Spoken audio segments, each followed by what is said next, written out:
Hey everybody, and welcome back to Joygasm, a video game and movie podcast. I'm Russ, he is Steve, and it is quite the adventure to be an embedded journalist among Yakuza in episode 279 today, July 14th, 2022. We're going to be getting up to date with each other before going right into our topic of the day, which is the Tokyo Vice review by HBO Max, which you could fast forward to if you like. You just look at the timestamps located down below. Otherwise, just keep on watching / listening. And before we actually get any further, make sure to click on that subscribe button. Maybe slap that notification bell. That way you will not miss a single solitary episode of Joygasm. It drops once a week. Steve, welcome back to the Joygasm studio. This week has actually gone by very quickly in my estimation. It has. It has, Russ. It's gone by real quick. It has. Indeed. And last week went by real fast as well. Pretty quickety quick. We didn't have Big Baby Moose on the show, though, Russ. We did not. I think you announced, actually, last show that it might happen. I think you said might. Might. It was a resounding could be. Maybe.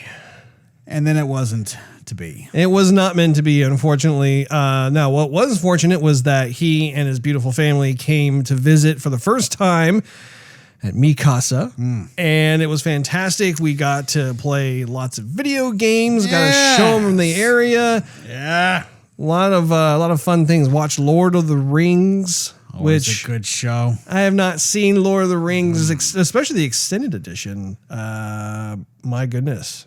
I would say 15 years or so. Been a minute. It's been a long time, yeah. Russ, have you even seen The Hobbit, though? Yeah, I've seen The Hobbit. Are you sure about that, Russ? Yeah, I saw it in the theater. I saw, just once. Just once.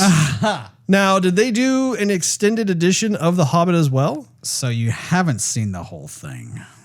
Well, no, like I've seen the theatrical releases, but apparently it sounds as though there is also again, let me ask you, as a Tolkien fan, Steve, did you feel as though it was necessary to have an extended edition of The Hobbit? Well, that depends. That's yet to be seen because I haven't seen the extended version of it, Russ. I've seen all of the movies, but I want to purchase the extended version. I want it in 4K, which they have it out. The movie was filmed in 5K. And so if you get it in 4, you're actually kind of getting right up to where the old standards are, Russ. Okay, go ahead. So yeah, you don't have this yet in your possession? No, I have the 1080p. The 1080. Color me surprised. Yeah, well, it wasn't out forever. It just only came out like not this last Christmas, but the Christmas I think before. So 2 years ago? About 2 years ago, it came out.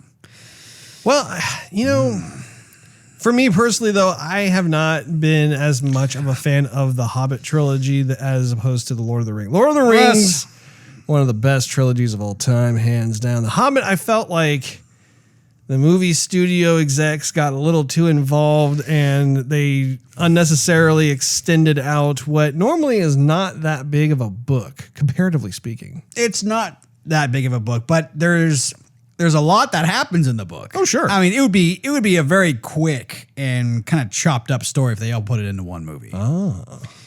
So they had to, and in Hollywood, it's like you have to make a trilogy. You can't just make a double-y. Well, it's going to be 2 movies. It's going to be a double.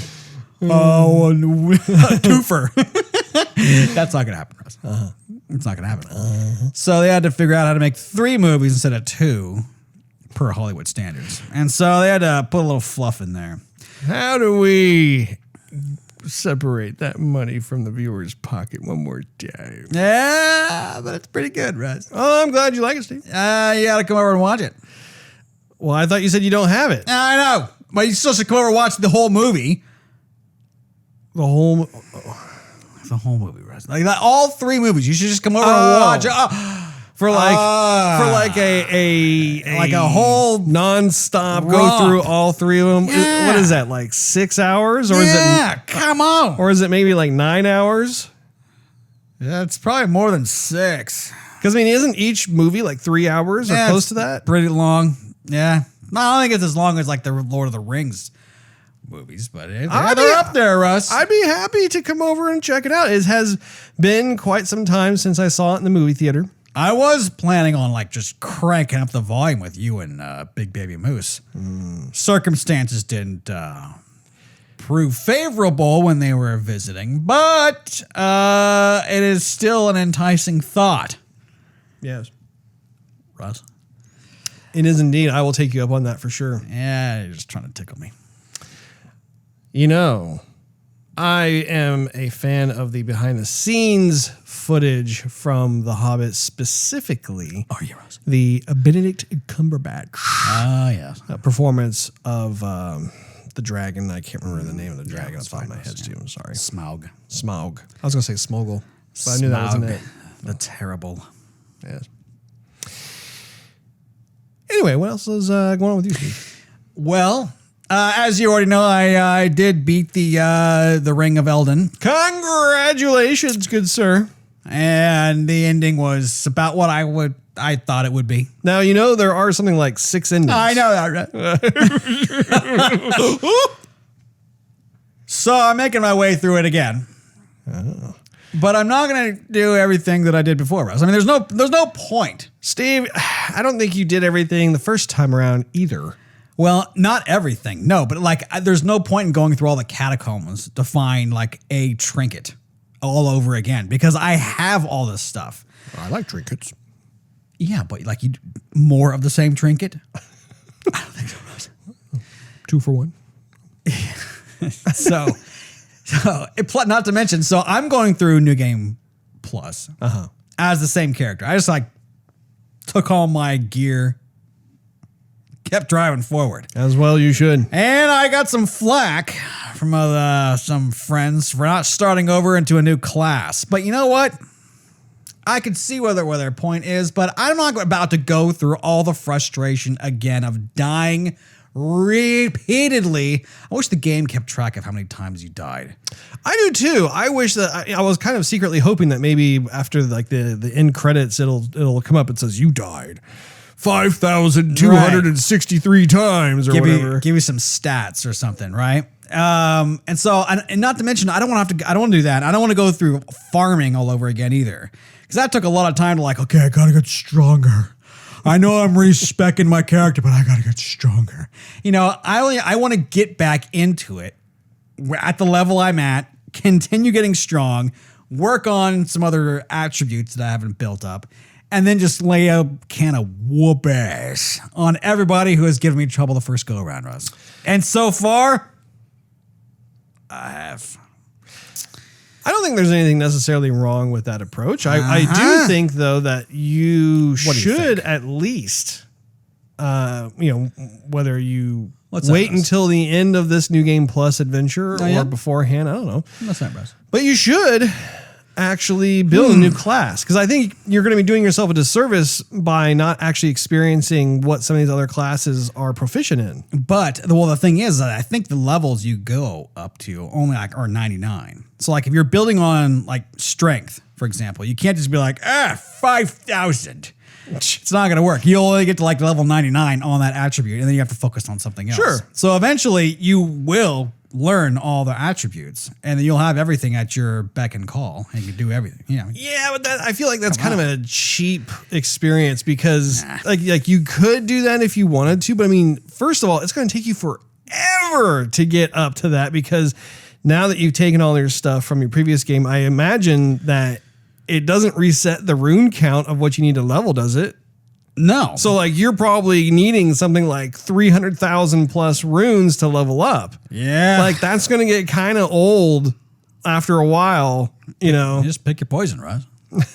I mean, you're already strong, and so you might as well build on to what you already have to get what you already want, versus start completely over, naked and afraid with a loincloth. don't hurt me, anybody. I'm running away from people versus like charging on. Gonna slaughter you all. They all just scurry like ant. Well, they don't do that.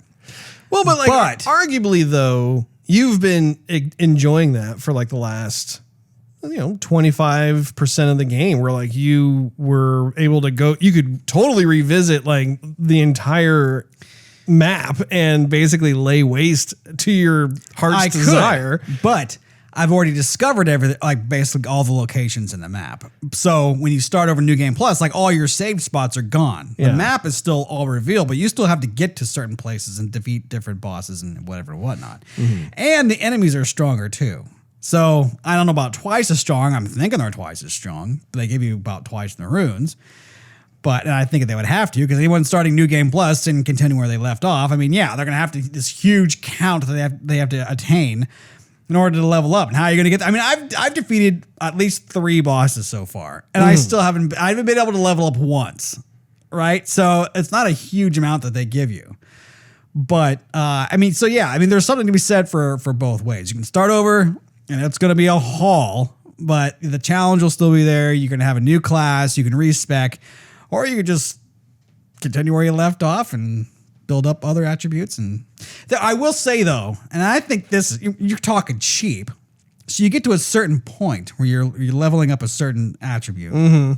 And so I'll go to like strength, and then you'll go, okay, well, I want to increase strength beyond level 60. Sure. Well, sometimes it gives you a point up, and sometimes it doesn't. You're like, oh. So I've heard about this. I think it's a bunch of BS. I'm like, I've worked and I farmed and I'm ready to level up. And they're like, oh, cool. Thanks. You get nothing. Or maybe it's like half a point, but because it's half a point, they don't show you that. So you have to go back out and farm again, or just focus on a different attribute. Yeah, I think they have some kind of soft cap that they have put into the game. Dumb. Well, I don't know. I think it's by design. I think that like, even for myself, who, I haven't beaten the game yet. I'm getting toward the end game, I assume, but I still have a ways to go. And I have reached a point where I've become really powerful. I mean, like I'm not nearly as weak as when I first started playing the game. I'm very proficient in what I'm doing. And I know for a fact I'm going to be able to continue going down this road. Like, for instance, my confessor, I've been dumping most of my level points into either faith or vigor. My strength is only, I think, at like 20. But the point is that like my faith, which is one of the big driving forces of my particular character class, it's at a point where since I have it up to 50, I mean, I'm really laying waste. I still can go another 10 levels before it soft caps. And then on top of that, if I wanted to keep going beyond that, they actually say, okay, because I mean, normally like there's just like a cap, like, around 50, 60, whatever. But they then allow you to go an additional like 49 levels beyond that, to the point where it's just like, I don't know. I think it almost becomes comical, because to be that strong and walking around the map, there's really no more challenge whatsoever. And at that point, like, what's the point? Well, I see it differently, because I see it as, okay, so why even put a soft cap there? Like, if you want to get stronger, then the game allows you to get stronger, then why hold you back? It's like if you go to the gym because you want to bulk up, and then creation just says, yeah, we'll bulk you up a little bit, but then we're just gonna stop you bulking up.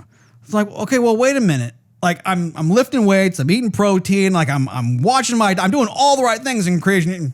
That's it. Sorry, you're like, well, that guy has more. Yeah, he has more. Not you though. Like, well, that sucks. Like, why would it? So to me, it doesn't make much sense, because I already went through the challenge of dying a lot in the game to get where I'm at now. Yeah. So why put a cap on it, and versus still allowing me to level up, but just not as much? I don't know. To me, that just doesn't make any sense. To use your analogy, Steve, sure, of the bodybuilder. Uh-huh. Every bodybuilder, Steve, that has ever lived reaches a soft cap. Sure. They are able to bulk up to a certain point, and then after that, no matter what they do, they are able to steadily kind of, marginally improve themselves, but it's not at the same rate as it once was. And it takes a whole lot more effort just to get a little boink more to it. So in actuality, I think they've got the old system down real good. I would say everyone has their max depending on their body type. So like if I want to be Arnold Schwarzenegger, there's no way I'm going to be Arnold because I don't have the height and I don't have the body mass. Like I'm 5'7". There's no way I'm going to be Arnold Schwarzenegger. So no matter what I do, how tall is Arnold Schwarzenegger? Ask Siri. I don't think he's that tall. You might be taller than Arnold Schwarzenegger. I am not. Look at him in the movie. He was a freaking Terminator. I'm telling you, yeah, Steve. he was walking on phone books is what he was. The magic of camera angles. I'm telling you, I don't think he's that like, look him up. Go ahead. Go ahead. I would be curious to see this. How tall is Arnold Schwarzenegger?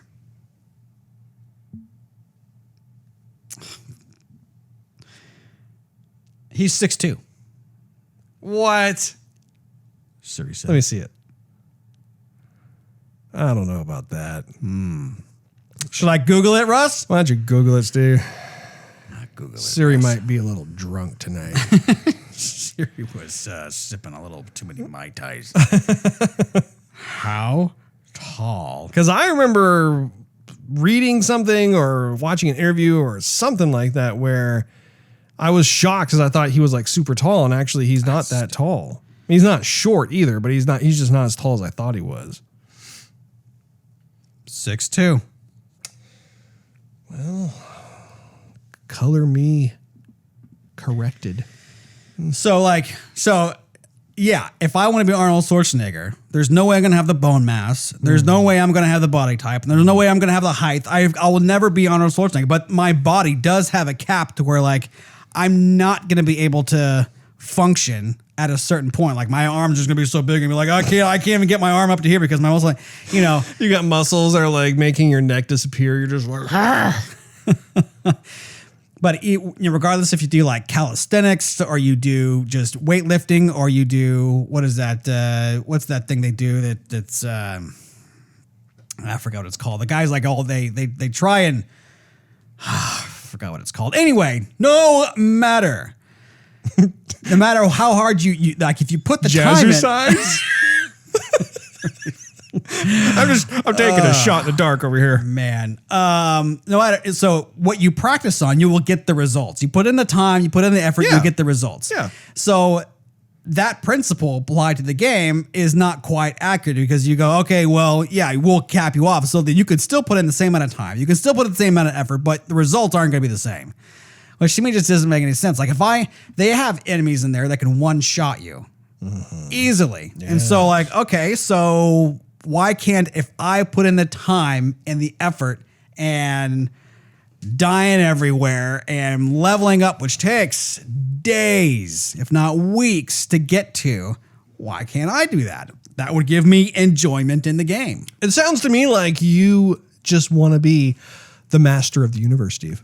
That's right, I do. I want to be Elden Lord, Russ. Technically you are, though, because you beat the game, right? Yes. But it doesn't quite feel that way. Power has consumed you, hasn't it? I'm hungry for more. So in terms of the ending that you chose, I assume you had certain options, like certain choices you had to make, and that would kind of determine what kind of ending that you received. Choices you make during the game, Russ. Not exactly toward at the end, but choices you made during the game. Okay. Will lead you up towards a ending. Oh. No. For some reason, I thought that it was like you have to do certain things over the course of the game, but then a little fuzzy kind of coming up to say hello. Gross. But then I thought that once you got to like choice making time, that then there would be like, you know, some kind of like, do you want to do this or do you want to do that? No, it's certain. So you can choose to do certain quests or not to choose certain quests or choose to fulfill those quests are not. But what you choose with those quests, to my knowledge, will get you towards 1 out of like 6 endings. This is making me wonder if maybe you didn't do all those things that would give you different ending possibilities. I'm sure there was stuff I didn't do. Because if that's the case, Steve, you've got a lot more to enjoy. Well, one of my main complaints was that I had no direction in the game. And that was all the way up until the end. I just kind of figured out, okay, this is what I'm supposed to do. And I'm kind of wandering around like, oh, there's something over here. There's something over here. I keep dying over this spot. So let's go someplace else where I don't die as much. But since there was no direction, I'm sure there was stuff that I missed. But since I still don't know what that is, I'm still wandering around aimless. How am I going to discover that without actually like Redding or what is it? Redditing. Read it on Reddit or YouTubing it or Googling it. You know what I mean? Like, it's just not obvious. Like, oh, you're supposed to go here and talk to this person. Speaking of, by the way, I have recently made an epiphany about this very thing. I was talking to Nick actually about this too once I had this epiphany, and that is just about every NPC that I have come across, or you've come across, or you have come across, they actually every time I met one of them, I just figured, oh, they're just kind of littered throughout the world. They're there to like kind of break up the playthrough and that sort of thing. But I didn't really think anything of them beyond that. And suddenly I realized, hey, you know what? I think just about all of these NPCs actually have their own side quests. They have their own quests that if you further it along with them, that like their story will then begin to play out and they'll actually migrate throughout the world just like you do. And sure enough, I've seen various NPCs that like once were in like the round table hold and then all of a sudden they're, sprinkled throughout doing different things, and you talk to them and then you realize they have their own motivations. They have their own things they're trying to do or accomplish or whatever. And it's like, oh, wow. Okay. Now this is starting to feel much more like a lived in world, as at least in terms of having other types of personalities that are not enemy classes. So that was something that I was like, wow, okay, well, that's really interesting. Not only do they have side quests, but these side quests will give some kind of incentive. So like if you're able to complete one of those side quests, you could get some kind of rare item, or it'll actually further like the, your own journey in a certain way, like kind of what we were talking about with regards to the endings and stuff. And so now it's like, wow, okay, now I'm kind of returning to certain people who like, I initially said hi to and then just left them there. And now I'm talking to them more. And of course, some of the other missions that I've accomplished have also just auto progressed their narrative. Have you noticed that during your experience? Yeah, a little bit. I mean, there was, why is that not 100% convincing? Like, for example, there's the girl who does the spirit tuning. Like, you see her towards the beginning of the game. Right. You're going to Stormvale Castle. You meet her in a shack. Yes. And then she's in the round table hold, and she gives you just some spirit tuning and whatnot. Correct.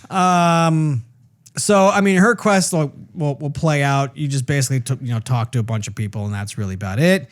Other people in the round table hold, you just do a couple of things, and that's, I've seen a couple people sprinkle up here and there, but ultimately it does not feel like the story changed or was altered all that much. I mean, there were some folks in there who were like, you could tell they were just really significant, but like, for example, the guy you see in the beginning who's like, you're maidenless. How do you expect to get anywhere? Oh, are you talking about the guy with like the like kind of silver metal face mask? Like he kind of welcomes you into Limgrave or whatever. Like he's staying there when you get out of the tomb. Yeah. Yeah. So he pops up every once in a while and he's like, okay, I'm just done now. I'm like, okay, you didn't do anything for me. Like you didn't have...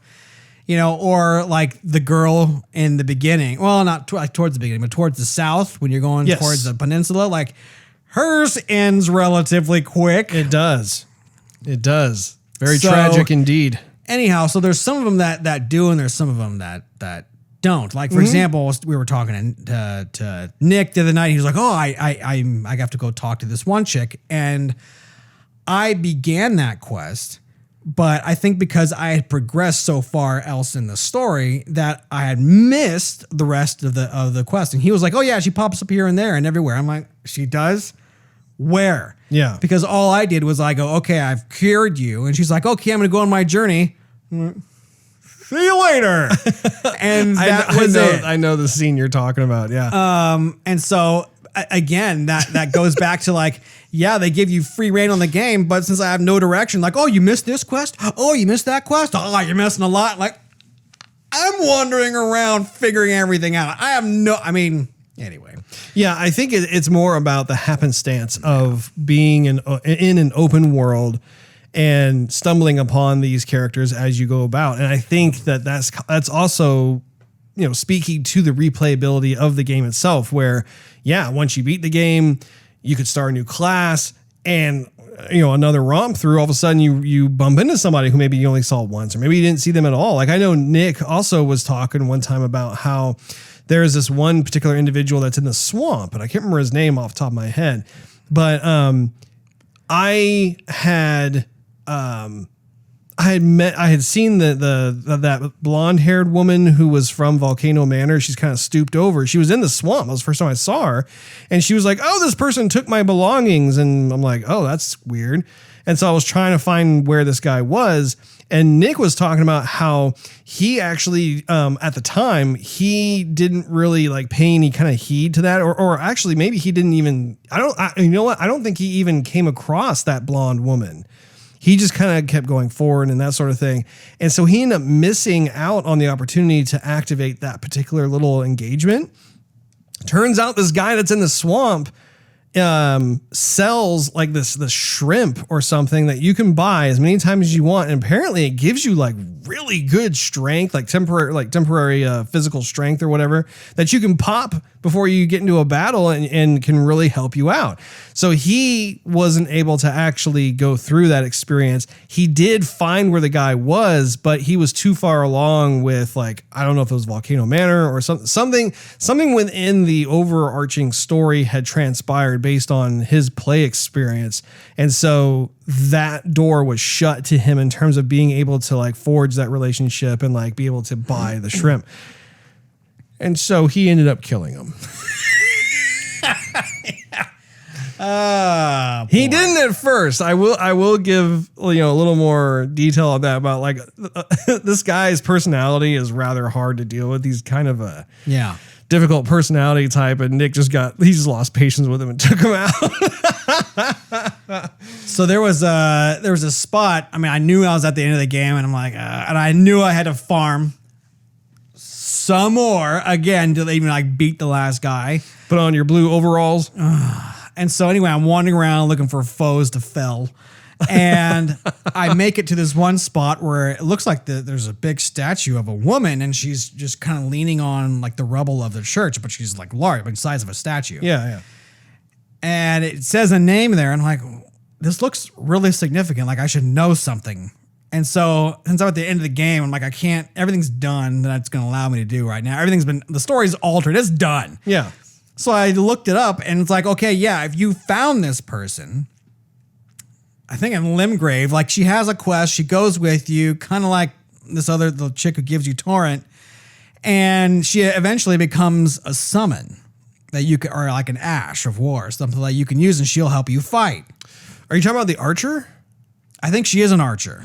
Yeah, there is one that I have found, and she's, I have her as an ash. I've actually not tried her out yet. But the whole premise is that she's going with you on your journey because she's trying to make it somewhere up in like the Forbidden Lands or something like that. And then, I'm assuming I drop her off somewhere or whatever. But so you didn't find her. Is that what you're saying? I didn't find her. No. So what I did was I YouTubed. I'm like, what is the significance? I mean, I can't go.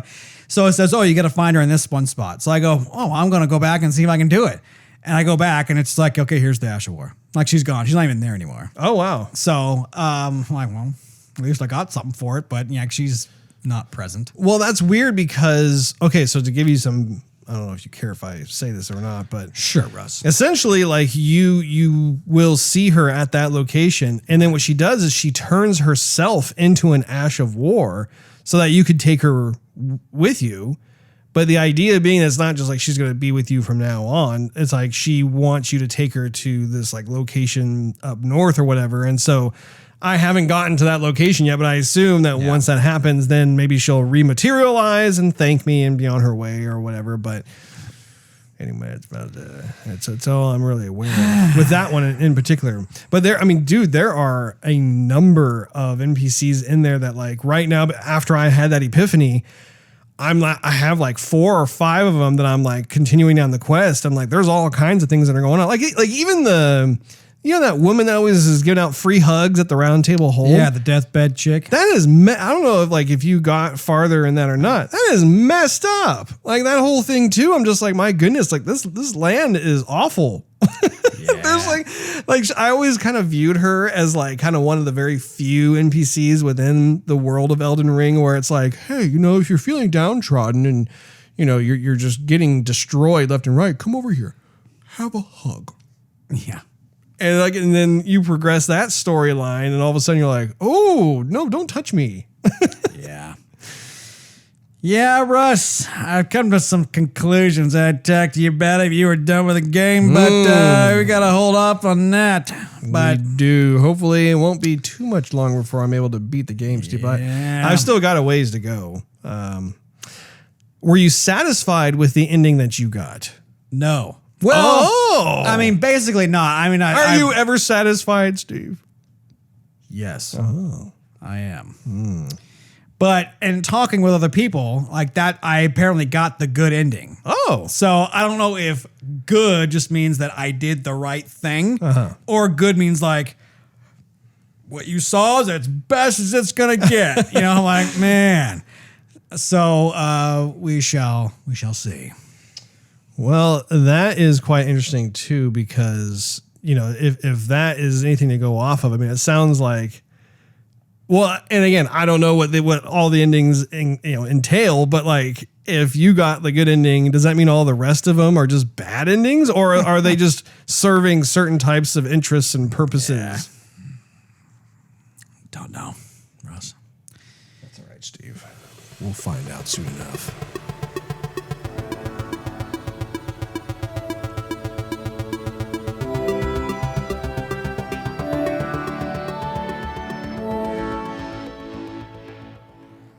Extra, extra, read all about it. It's time for the topic of the day.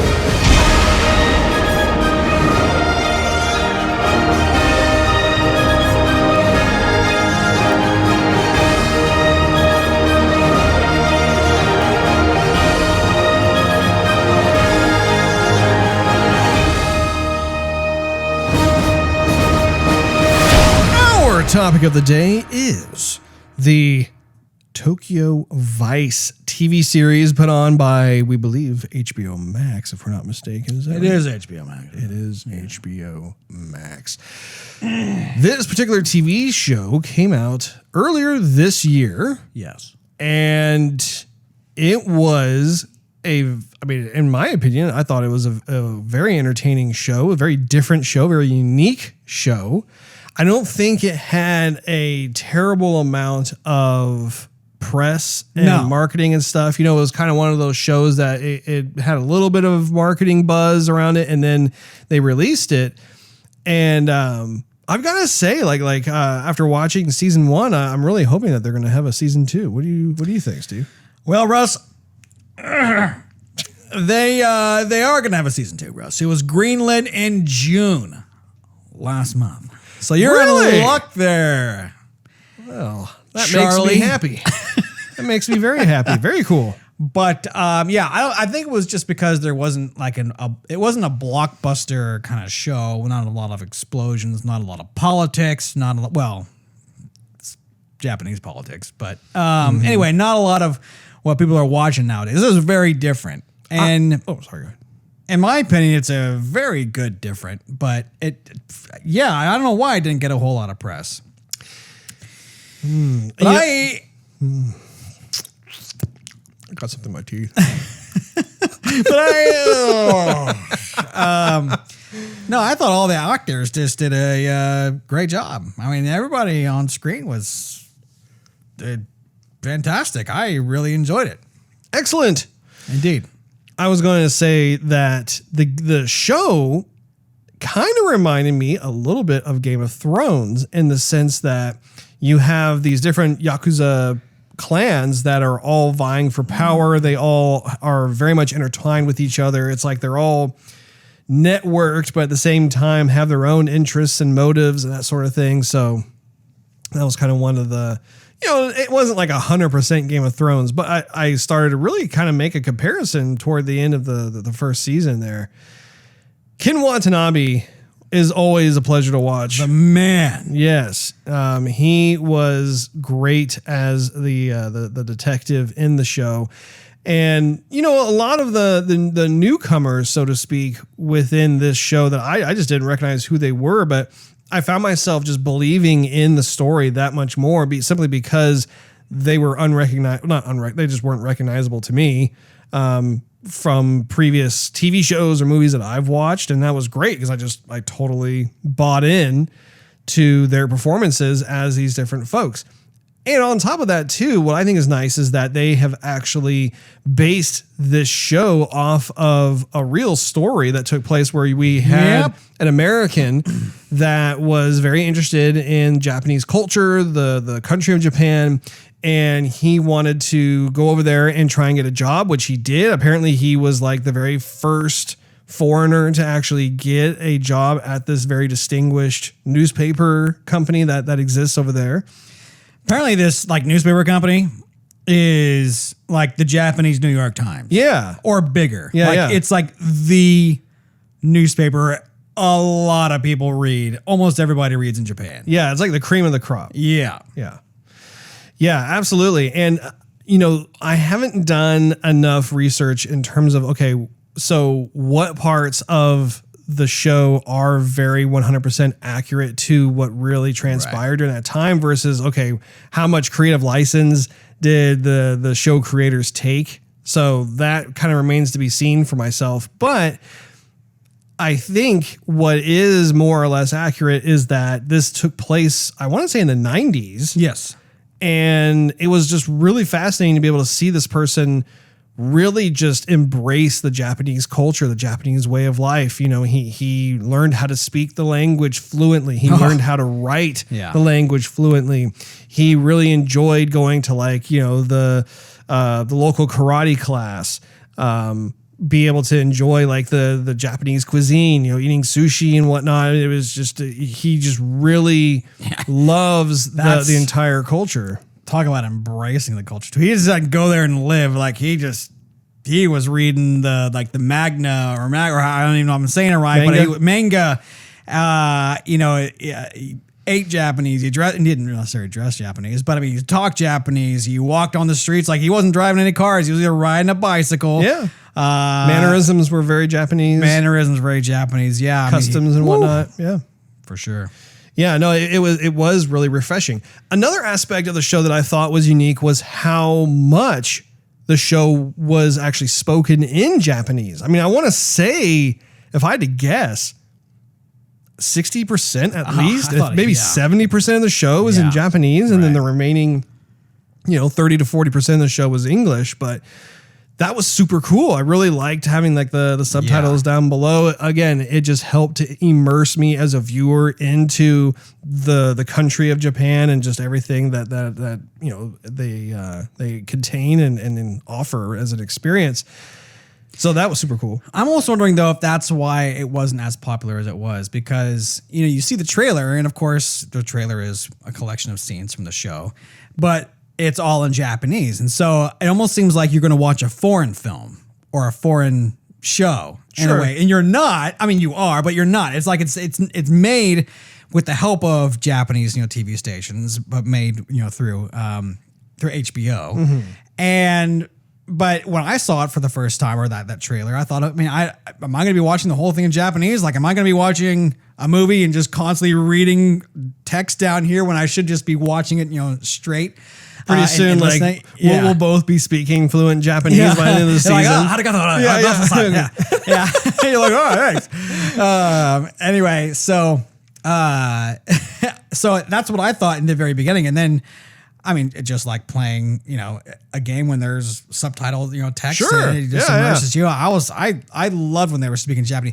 You know what was cool though is the relationship between Jake and his fellow reporters who got hired simultaneously when he did. And I thought, it's kind of obvious when you think about it. Like, we're all going to have like this camaraderie. We're all going to find similarities with each other, right? But I mean, the language, the barrier is language. Yeah. But Jake didn't have that because he could speak fluent Japanese. They could speak quite well English. Yeah. Better than me. But I mean, straight away, even though an ocean divided them, they were like totally cool, homies. They were having a great time and they were laughing and loyal to each other. And I just thought that all that camaraderie with them, the three of them on screen, was really cool. Yeah, I did too. I really liked the camaraderie as well. I thought that was very believable. And I also just, I liked the other types of relationships that started to build up, like with Jake's boss, for instance. There was a very standoffish type of dynamic that was going on. But then over time, the very thing that was causing them to butt heads actually became like the thing that brought them closer together and bonded professionally to be able to get to the bottom of things. And that leads me also to like another theme within the show that I find so fascinating, which is that the American press has a different way that they conduct themselves and go after stories, as opposed to what we saw in this show where they were showing and depicting how the Japanese press gets their stories. In certain instances, you'll see how like they are all in like a conference room and like the police chief or, some sort of person who works in the police department will give a briefing as to like what the latest types of cases or events that have transpired have happened. Yeah, briefing sort of thing.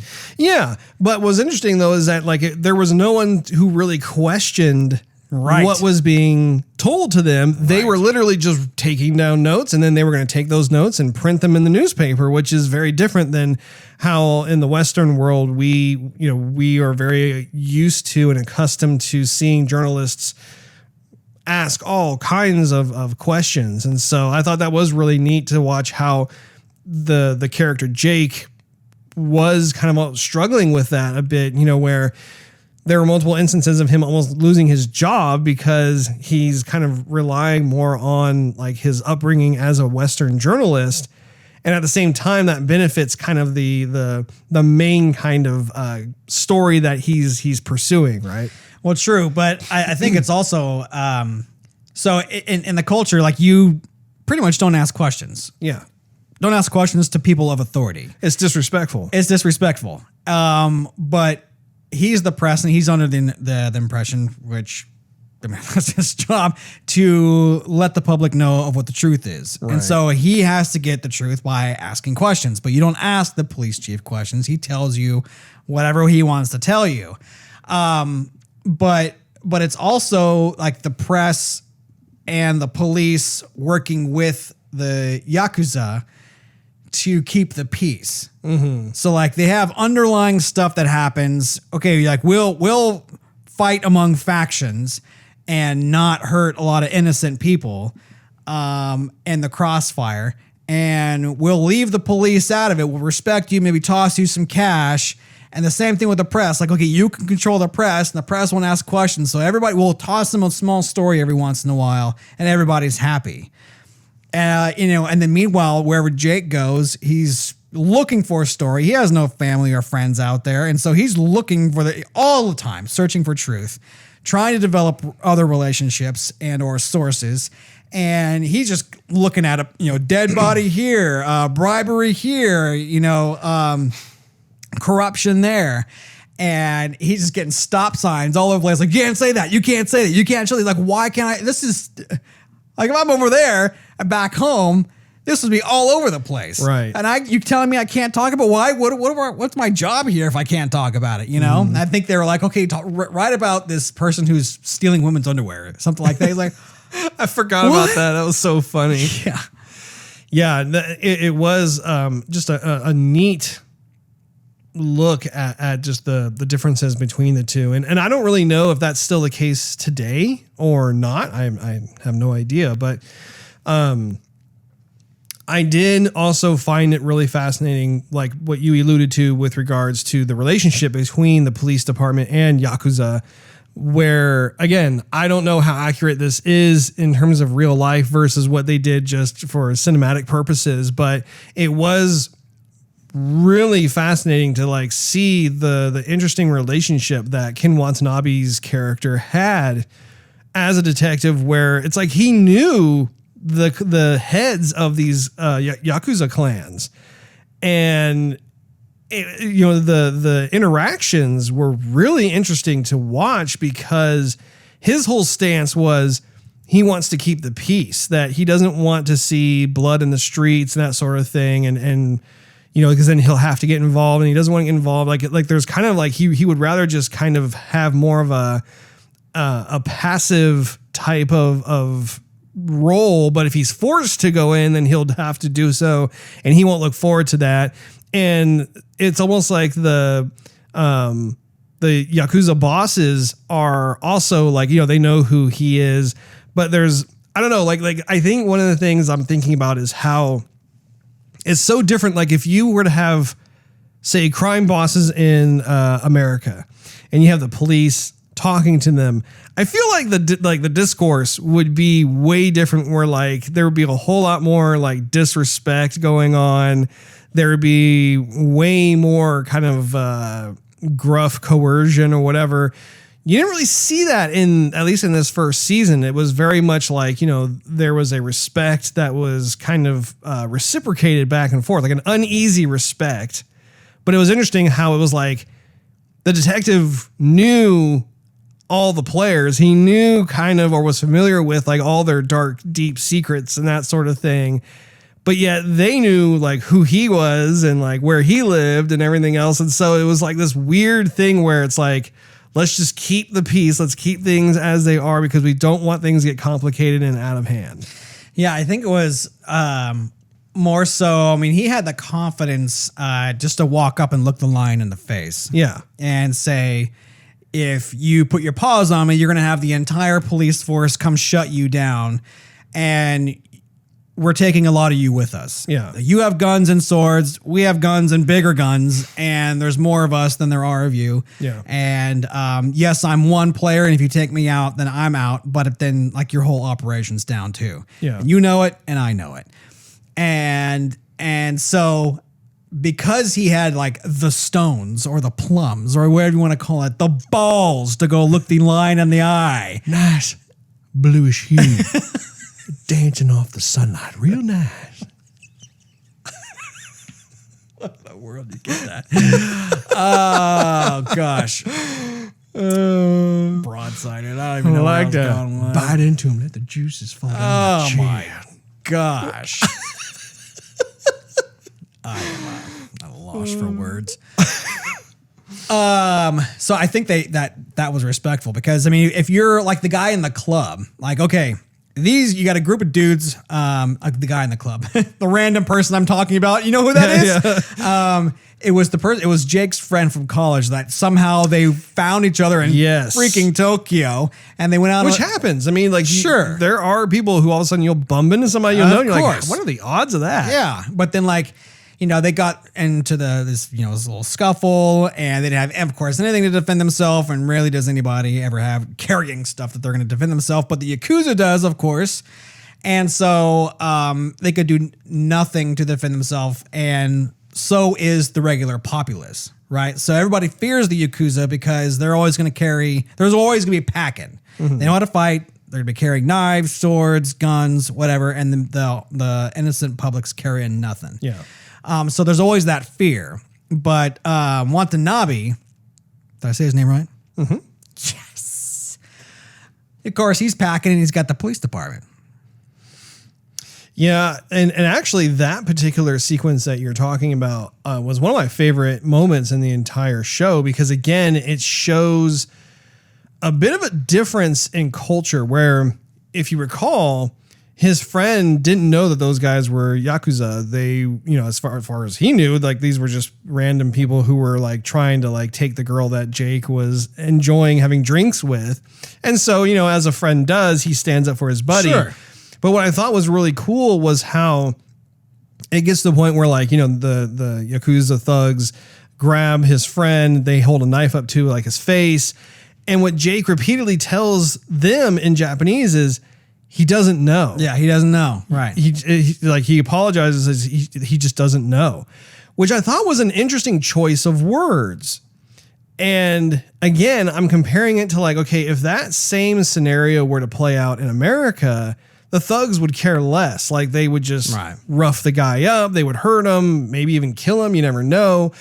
But again, I did find it interesting how in that moment, he was able to get through to the Yakuza folks about like, hey, like he doesn't know you're Yakuza. He doesn't know like the customs and traditions or whatever. He's, like there was so much that was said with just those few words. And, they still kind of messed with him. I think they kind of cut his cheek or something as like just a warning kind of thing. But I mean, they could have done a lot more damage if they wanted to. I love just the comparison. Like I find myself watching and seeing like, okay, what would our culture do in these same type of scenarios versus what at least they're depicting in the show. And again, we don't really truly know what would have happened in real life with that. That may have been just more kind of like a Hollywood moment. We have no idea, but I still thought it was compelling. But I think transcending from that, transitioning, you mean? Transcending the stars. Transcending Russ, means that you are going above and beyond. Like it's more important than I think what you mean is sorcery. Transition. Steal, you'll do a little wipe transition. Yes, going from one place to the other, Russ. Yeah, but bridging the link. Transition, Steve. Anyway, so one of the words that was used throughout the show was gaijin. Oh, which I never thought I'd hear that word again after watching Fast and the Furious Tokyo Drift. Oh. But it was said quite often in this show. And what does it mean in English, Steve? It means foreigner, Russ. I don't think it means white foreigner, but it means foreigner. And the way they said it was like, nothing of us and our culture and our way of doing things and whatever. So like, it's not the band Foreigner from the 80s, Steve? You know, it probably is, Russ. Foreigner in Japanese is gaijin, but the name of the band. So yeah, Foreigner writes gaijin on their albums they sell in Japan. Used to sell in Japan, Russ. Probably don't sell much anymore. Oh, yeah. Probably just downloaded, Russ. Well, possibly so, yeah. Anyway. So, like the chief editor or person who's in charge of this newspaper calls, he looks like Jake and goes, he's a foreigner, get him out of here. He's like, no, we hired him. He's you're racist. Like, but there's kind of like that little sense of racism that's in the movie. So, I thought that was interesting. And, I thought it was also quite refreshing in a way that, oftentimes Americans are just looked at as the racists. Like the rest of the world is not racist unless you're American. But in Japan, when this show was taking place, like, okay, you might be white and there's probably nothing wrong with you, but you're white in Japan. That means you're less than. Sure. Right. You might be, I don't want to say like a stupid American, but I mean, like you basically know nothing of our ways and therefore you are less than, right? Mm-hmm. And so everywhere Jake goes, he's going to have to, he's got to deal with it, prove himself and deal with it, right? And in which I thought his character did a great job of just accepting it. I think, if you're studying Japanese culture, then that's something he would have just known. He already knows what the word means because he's fluent in Japan. Sure. But the way the expressions on his face whenever he'd be called, that wasn't like, oh, sucks to be me right now. Yeah.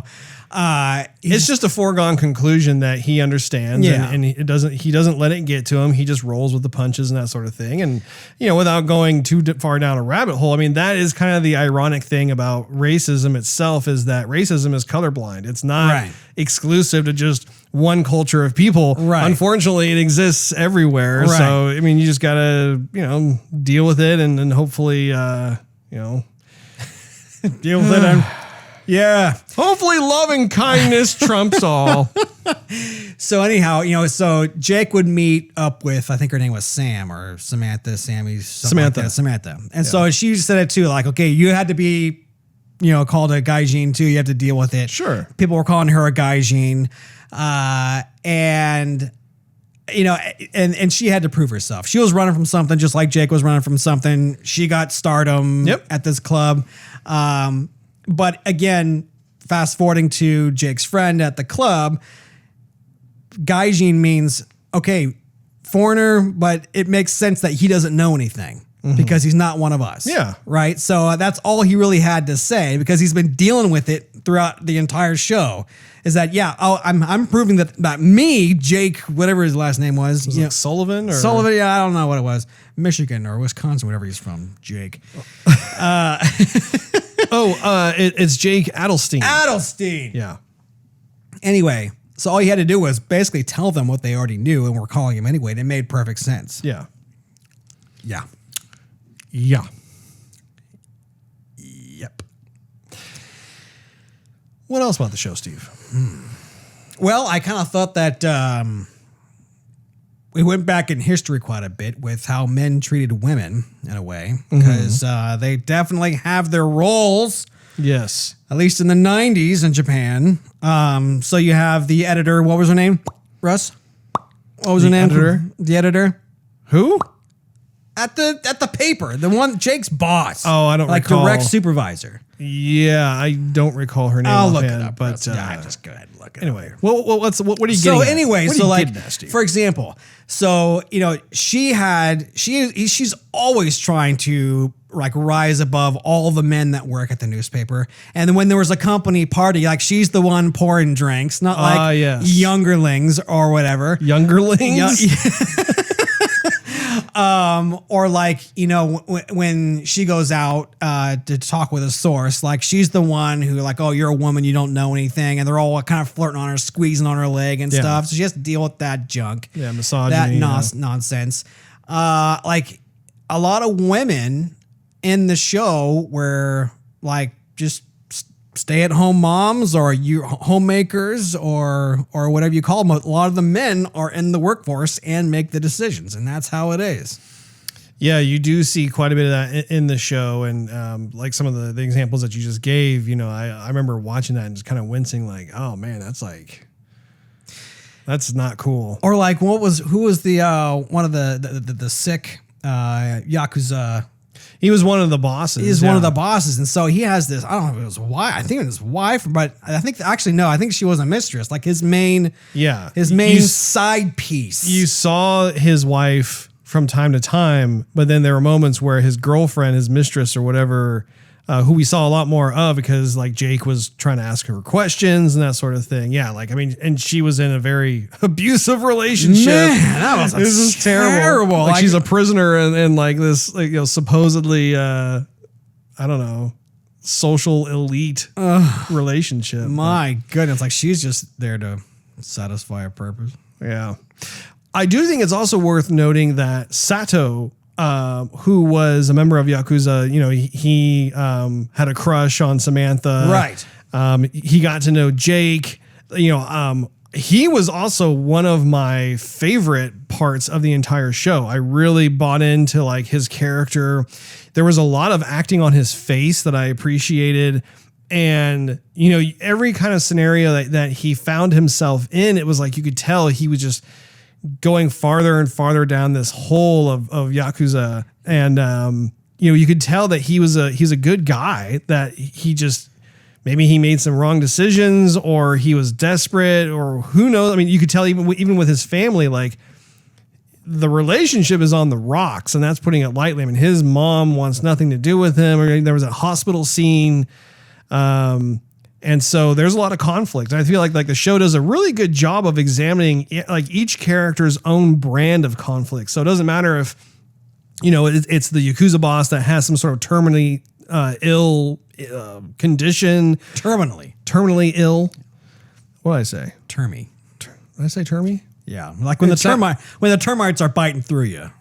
Russ. Yeah. That sounds cute. But you have that, or like, you have the Sato thing that I just talked about, or a Samantha situation where like, she was she came from a Mormon family. She was doing missionary work in Japan. She abandoned that and then, stole money from them. Yeah, she's kind of running from her past kind of situation. Anyway, many of the characters have like their own type of conflict. And so that also makes them that much more interesting to find out about. So yeah, I really enjoyed that as well. I kind of pitied him though. Oh yeah, absolutely. Because he was just committing to this role that he knew was darkening his soul. Yes. And it wasn't like he was okay with it, but he just accepted it. Right. Which I think there's a difference there. And when he was like recruiting new people and he was told to like be harsher or deal out some punishment, he didn't want to do it.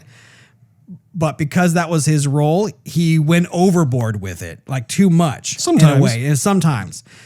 But it was this constant struggle of, okay, I have my mafia family in a sense, and I have my home family.